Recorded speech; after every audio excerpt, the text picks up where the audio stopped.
Like each other, guys. Leo, hi. Oh my God, he's energetic. Leo is the opposite of Snowy.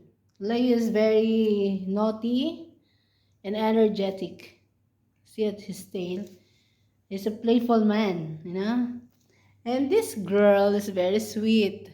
So sweet and don't like to be with Leo for just now because they are uh, maybe or a weeks maybe they will be good, but this time they are not compatible.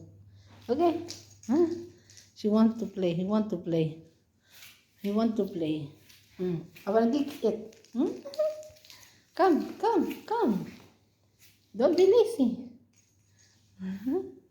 Okay, I'll leave you guys. I need to go my work. See you later. Bye bye. Bye, Snowy, my love. Bye bye. Snowy, you don't respond me. I love you. I love you. You're still love of Amy. Amy loves you so much, okay? And Leo, okay, you play it. You play. Bye. I will go to my work now.